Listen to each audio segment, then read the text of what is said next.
Welcome to my YouTube channel all about super foods. Friends, क्या आपको भी low energy, थकावट या कमज़ोरी का सामना बार बार करना पड़ता है? मुझ में एनर्जी ही नहीं है यार, क्यों मुझे थकावट रहती है? तो ये सब प्रॉब्लम से अगर आप पीड़ित है तो ये वीडियो आप पूरा एंड तक देखिए। इसमें मैं बताऊंगा कि कैसे हमारे डाइजेस्टिव सिस्टम और हमारा ब्रेन ये दोनों मिलके इस प्रॉब्लम को क्रिएट करते हैं और इसका सॉल्यूशन क्या है, मतलब कैसे हम इसे नॉट जस्ट कोई नुस्खे या मल्टीविटामिन मिनरल्स टैबलेट्स लेके ओवरकम कर सकते हैं। इसे हमें हमारी डेली डाइट के थ्रू ही कैसे हम इसको ओवरकम कर सकते हैं, इसके बारे में भी मैं बताऊंगा। तो सबसे पहले ये जान लेते हैं कि ये प्रॉब्लम होता ही क्यों है। बेसिकली इसका मेन कारण है हमारी डाइजेस्टिव सिस्टम। मतलब एक तो वो ओवरलोडेड है या फिर वो खाना ठीक से नहीं पचा पा रही है। अब ये ओवरलोडेड क्यों है? क्योंकि हमारी लाइफस्टाइल, बेसिकली हमारी लाइफस्टाइल ऐसी है कि हमारे शरीर को ज़्यादा व्यायाम नहीं या एक्सरसाइज नहीं होता, क्योंकि हम दिन भर बैठ के काम करते हैं। एट द सेम टाइम हमारा जो जंक फूड या फिर फ्राइड फूड, स्पाइसी फूड खाने का हमारे जो मात्रा है वो भी बढ़ गई है, हम ज़्यादा इसका सेवन कर रहे हैं। तो एक तो हम जो एक्सरसाइज नहीं है और ऊपर से हम हेवी टू डाइजेस्ट और जंक फूड ये सभी का अगर सेवन ज़्यादा कर रहे हैं तो डाइजेस्टिव सिस्टम ओवरलोडेड हो जाती है। तो इसका रिजल्ट क्या होता है कि खाना पूरी तरीके से नहीं पचता, क्योंकि हमारे खाने में से ही हमें एनर्जी प्राप्त होती है। तो अगर हम खाना पूरी तरीके से नहीं पचा पा रहे हैं तो हमारा ब्रेन ये सिग्नल देगा कि मुझे और एनर्जी चाहिए, तो अब आप और खाना खाओ। तो इस वजह से हम ओवर ईटिंग करने लगेंगे। तो ये ओवर ईटिंग के कारण होगा ये कि जो डाइजेशन का जो प्रॉब्लम है, मतलब हम जितना खा रहे हैं उसमें से बहुत ही थोड़ा सा मतलब बहुत कम पचा पाएंगे, और कुछ खाना जो है वो अपचन मतलब जो अनडाइजेस्टेड रहेगा। अब ये अनडाइजेस्टेड फूड है, बेसिकली ये क्या होगा, ये सड़ेगा and it will be more of a toxins to our body. एक विष की तरह ये काम करेगा। इसी कारण हमारा बाद में जाके ब्रेन फॉग या फिर डिजीनेस या वीकनेस या लो एनर्जी का प्रॉब्लम क्रिएट होगा।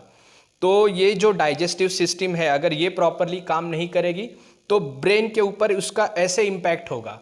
एट द सेम टाइम आपको ये भी मालूम होगा कि ब्रेन, अगर हमारा ऑक्सीडेटिव स्ट्रेस, हम बहुत स्ट्रेस में है फॉर एग्जांपल, तो वो ऑक्सीडेटिव स्ट्रेसेस निर्माण करता है, जिसके कारण आगे जाके पेट खराब होता है। तो ये पेट और ब्रेन एक दूसरे से लिंक्ड है। कोई भी एक चीज़ खराब होगी तो उसका असर जो है दूसरे के ऊपर पड़ेगा ही। तो आज मैं आपको यहाँ पे ये बताऊंगा कि हमारी डाइजेस्टिव सिस्टम को कैसे इंप्रूव करना है। अगर आपको डाइजेस्टिव सिस्टम आपकी ठीक करनी है तो आपको आपके डाइट में ही चेंजेस करना ज़रूरी है। तो मैं आपको ऐसे दो फॉर्मूलाज बताऊंगा जो अगर आप डाइट में यूज़ करेंगे या चेंज करेंगे आपके, तो आपको इमीडिएटली आपके जो डाइजेशन में इम्प्रूवमेंट दिखेगी और धीरे धीरे एनर्जी लेवल्स भी बढ़ेगी। लेकिन इसको आपको केवल 4-5 दिन नहीं करना है, इसको आपको कंटिन्यू करना है जितना हो सके। मतलब बाद में आप इसे थोड़ा कम कर सकते हैं। तो सबसे पहले मैं आपको इसमें बताऊंगा कि आपका जो डेली डाइट है, आपका जो लंच है या डिनर है, उसमें आपको पपैया का सेवन करना है। पपैया वैसे तो डाइजेशन के लिए बहुत ही ज़्यादा इम्पॉर्टेंट होता है। उसमें डाइजेस्टिव एंजाइम्स रहते हैं, स्पेशली प्रोटीन पचाने के लिए इसका बहुत इंपॉर्टेंट रोल होता है। तो प्रोटीन से तो हमें ताकत मिलती है, तो ये यहाँ पे 50% काम हो जाता है। बहुत सारे लोग पपैया खाते भी है और उनको फ़ायदा भी होता है डाइजेशन में। तो आपको पपैया लेना है, साथ ही एक चीज़ और ऐड करनी है। पपैया के ऊपर आपको हल्दी पाउडर या टर्मरिक पाउडर थोड़ी आधा चम्मच या पाव चम्मच लेके आपको उसके ऊपर स्प्रिंकल करके उसे मिक्स करके खाना है। तो not just for digestive system, ये जो हल्दी है वो हमारे ब्रेन के लिए भी इम्पॉर्टेंट होती है। जो ऑक्सीडेटिव स्ट्रेस होता है तो उससे भी ये कम करती है। तो हल्दी जो है वो डाइजेशन एज वेल एज हमारे नर्वस सिस्टम हेल्थ दोनों के लिए इम्पॉर्टेंट है। तो अगर आप पपैया प्लस हल्दी का मिक्सचर अगर आप खाते हैं तो आपकी डाइजेस्टिव सिस्टम तो इम्प्रूव होगी ही, साथ ही आपका ब्रेन का हेल्थ भी अच्छा रहेगा। अब दूसरा फॉर्मूला ये है कि आपको डेली डाइट में केला ऐड करना है, केला या बनाना। लेकिन बहुत ज़्यादा पका हुआ केला मत लीजिए, वो कफ क्रिएट करता है। तो ज़्यादा कच्चा भी मत लीजिए, थोड़ा सा कच्चा चलेगा, लेकिन बहुत ज़्यादा कच्चा केला भी मत खाइए क्योंकि वो इनडाइजेशन करता है।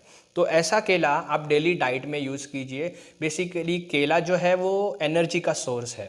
मतलब ये आपने देखा होगा कि बहुत सारे स्पोर्ट्समैन और एथलीट्स इसे बीच बीच में खाते हैं केले को, बिकॉज ऑफ द वो एनर्जी के लिए उसको खाते हैं, इंस्टेंट एनर्जी मिलती है। तो केला आपको ऐड करना है। केला वैसे ही पूरे डाइजेस्टिव सिस्टम के लिए बहुत इंपॉर्टेंट होता है। ये पचने में हल्का होता है, इसका नेचर भी कूलिंग होता है। एट द सेम टाइम इसमें इनसॉल्युबल फाइबर्स और सॉल्युबल फाइबर्स दोनों ही होते हैं, जैसे कि फ्लैक्सीड्स में होते हैं। तो ये जो फाइबर्स है ये हमारे डाइजेस्टिव सिस्टम के लिए बहुत इंपॉर्टेंट होते हैं। और साथ ही ये जो फाइबर्स है ये जो गट में जो बैक्टीरियाज रहते हैं तो उनको एक प्रकार से खाना है, मतलब उनका फूड है। मतलब हमारी गट हेल्थ के लिए केला बहुत ज़्यादा इम्पॉर्टेंट है, क्योंकि ये गट फ्लोरा को मेंटेन करता है, गट हेल्थ को मेंटेन करता है। तो केला हमें खाना है। एट द सेम टाइम इसमें थोड़ा सा एक चीज़ करना है कि हमारा जो काव घी मिलता है, अगर आपके पास घर में बनाया हुआ है तो वेरी वेल एंड गुड, लेकिन अगर आपके पास नहीं है तो आप बाज़ार से लेके काव घी उसके ऊपर 1 चम्मच केले के ऊपर मिक्स करके उसके साथ आप खाइए। खाना खाते समय इसे आपको करना है।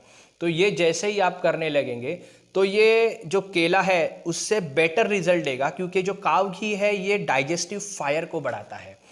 इसका नेचर कूलिंग है, लेकिन ये डाइजेस्टिव फायर बढ़ाता है, पाचन तंत्र को ठीक करता है। अभी ये काव घी का आप रेगुलर सेवन करते हैं, स्पेशली खाना खाते समय, तो ये डाइजेशन को तो सुधारता ही है, लेकिन एट द सेम टाइम जो गर्मी बढ़ती है शरीर की, बहुत सारे लोगों को ये प्रॉब्लम रहता है खाना खाने के बाद गर्मी बढ़ना, या फिर जिन लोगों को पित्त की बीमारी है, एसिडिटी का तकलीफ है, तो वो लोग इसको ये उपाय को ज़रूर करें। तो ये जो मैंने केला और घी का जो फॉर्मूला आपको बताया है वो पित्त के पेशेंट तो यूज़ करे ही, जिनको पित्त की तकलीफ़ है या पित्त प्रकृति है जिनकी, वो तो उनको करना ही है। ये बहुत ही इंपॉर्टेंट है उनके लिए। साथ ही ऐसा नहीं है कि कफ प्रकृति या वात प्रकृति के लोग इसे यूज़ नहीं कर सकते, उनको भी ये करना है। केवल इतना ध्यान रखना है जो कफ प्रकृति के लोग हैं वो बहुत ठंडी के दिनों में इसका यूज़ मत करिए। तो बस इतना ही प्रिकॉशन लेना है। अच्छा, तो ये मैंने जो आपको डिटेल्स बताए अभी 2 फॉर्मूले, ये आप अपने डेली डाइट में ज़रूर यूज़ कीजिए, आपको इसका डेफिनेटली रिजल्ट मिलेगा। और आपको कंटिन्यू कीजिए इसको, आपको ओवरऑल हेल्थ में ही फ़ायदा हो जाएगा। साथ ही मेरा ये सजेशन रहेगा कि अपार्ट फ्रॉम आपका जो डाइटरी ये फार्मूला मैंने बताया है, आप थोड़ा सन बाथिंग या सन बाथ लेने के लिए आप ट्राई कीजिए। इसके ऊपर मैंने एक वीडियो भी दिया है जिसकी लिंक आपको ऊपर मिल जाएगी, कि कैसे सन बाथ और भी कुछ ट्रिक्स यूज़ करके हम जो सन की हीलिंग एनर्जी है वो रिस्टोर कर सकते हैं हमारे बॉडी में, और उसका क्या इंपॉर्टेंस रहता है। अगर वो हमारी एनर्जी हम सन से प्रॉपरली एब्जॉर्ब करना सीखे तो बहुत सारी बीमारियों से हम दूर रह सकेंगे। तो वो वीडियो आप ज़रूर देखिए। और ये वीडियो जिसमें मैंने आपको इन्फॉर्मेशन दी है, ये अगर आपको अच्छा लगा है तो आप इसे इम्प्लीमेंट करेंगे और दूसरे लोगों को भी इसके बारे में बताएंगे।